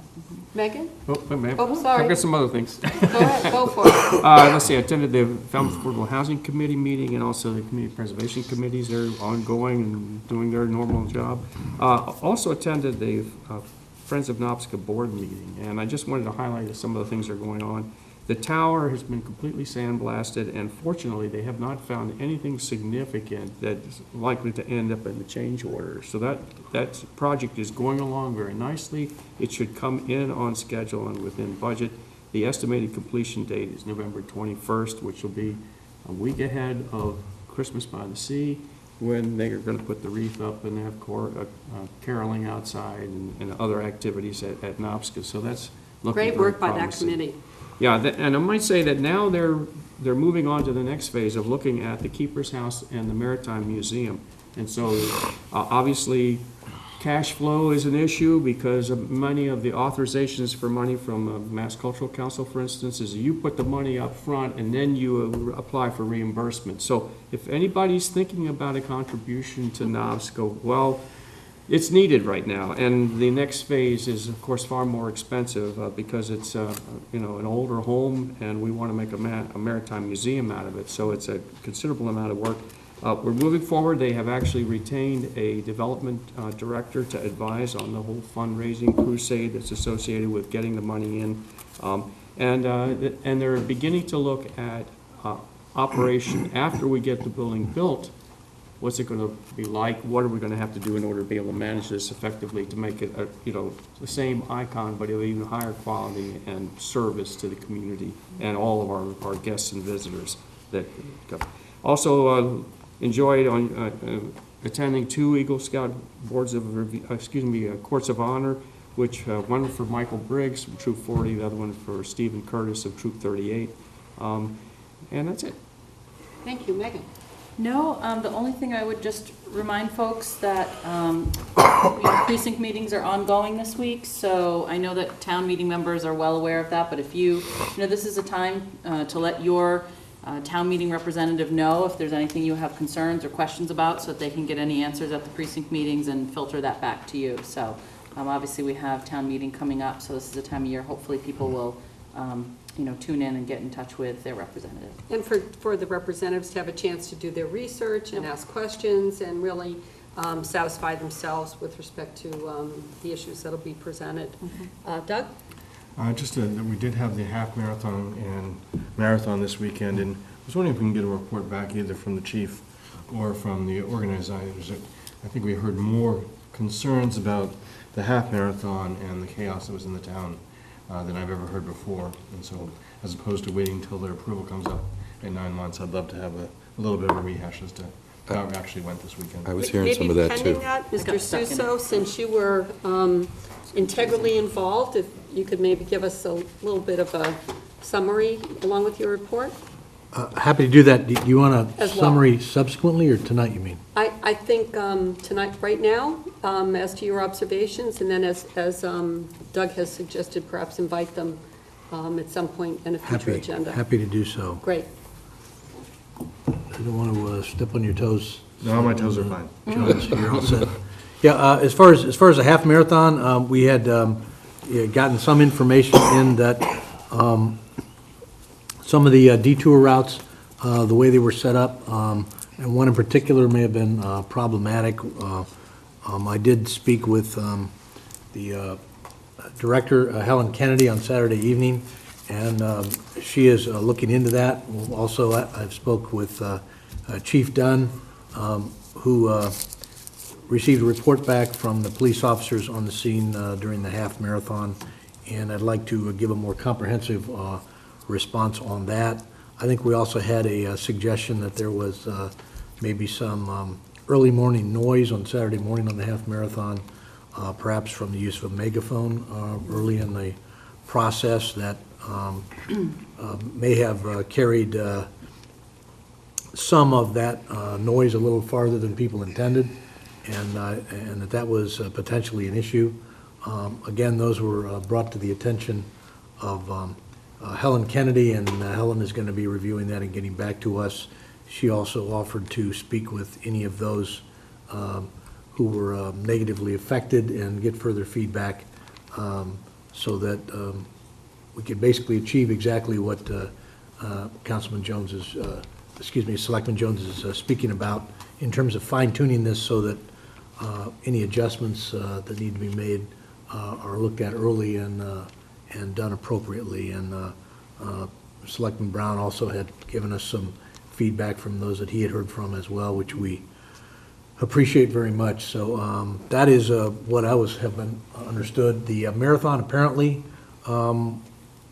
went forward much more uneventfully, but certainly we can report on that as well in a meeting yet this year. If that's agreeable, I'll reach out to the chief and Helen and ask if we can have some more feedback on that. It was the 40th, wasn't it? Correct. It was the 40th anniversary, and Unbelievable. Yeah, Courtney Bird and his wife were also recognized Saturday evening with a plaque that was installed at the Bank of America finish line, essentially, and quite a few people were in attendance. I was pleased to be there as well to congratulate Courtney and his wife on, and there were some interesting anecdotal stories shared over the years on that.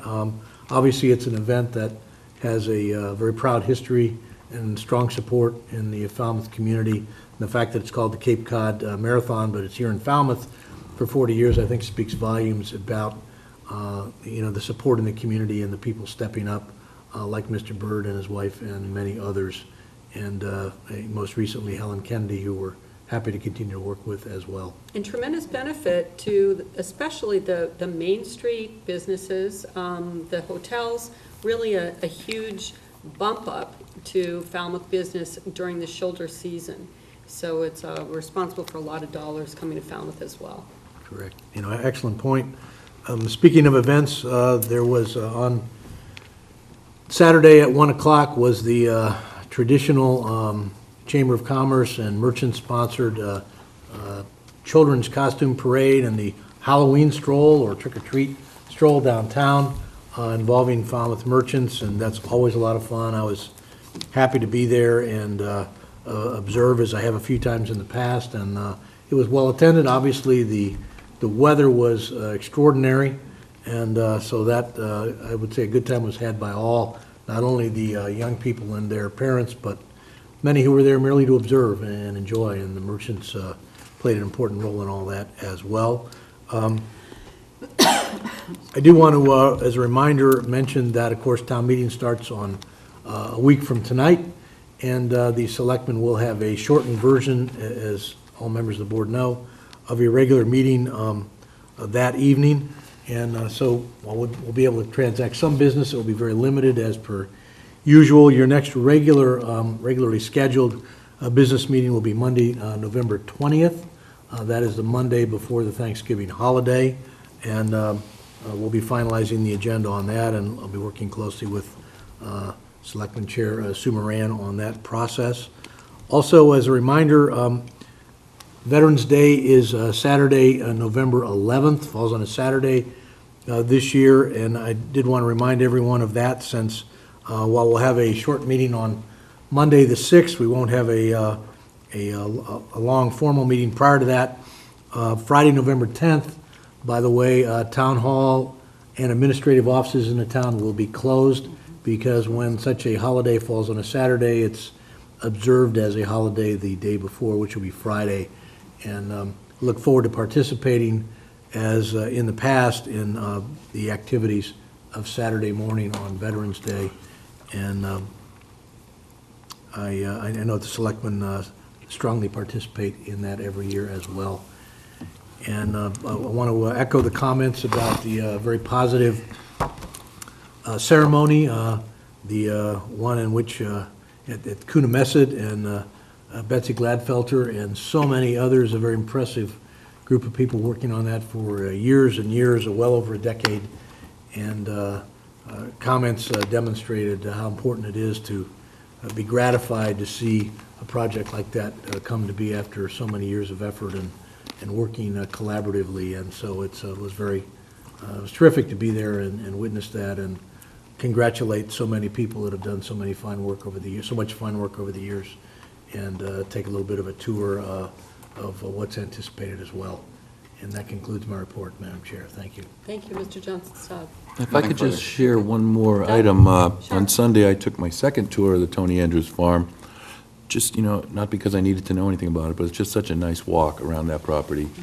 And the exciting part about the 6 lots that are on Pond 14 being connected with the Greenway, I just think it's just awesome. And I hope a lot of town meeting members have had a chance to take that tour and make themselves familiar with what is at stake. I mean, even if we bought that place just to secure that property, it would be worth it. But we get a whole farm to go with it. So it's pretty exciting. Then we don't have to pay for those lots. Right. But it makes That's the the deal. 300 committee. But it makes the deal happen. It sure does. Absolutely. I think that concludes. Yes. Second? All those in favor? Aye. Thank you all. Thank you. Thank you.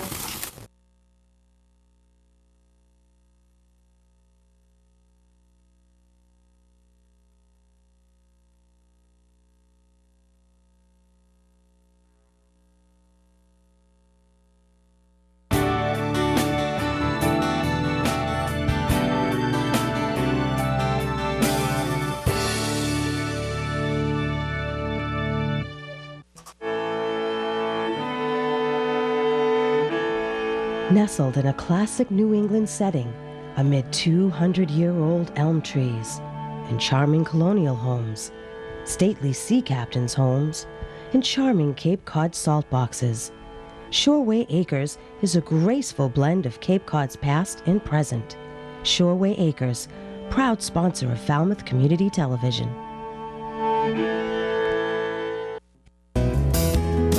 Carlson Printing for all your printing needs. 508-548-7303 or toll free at 1-800-696-7303. Our email address is carlsonprinting@aol.com. Carlson Printing for all your printing needs. Green Harbor Waterfront Lodging is nestled in a woodland setting on a picturesque ocean inlet. Green Harbor offers a family waterfront vacation. Enjoy our private boating beach with dock, rowboats, and paddle boats, oversized heated outdoor pool, and kiddie pool. Relax in our waterfront and beachside accommodations. 548-4747 or gogreenharbor.com.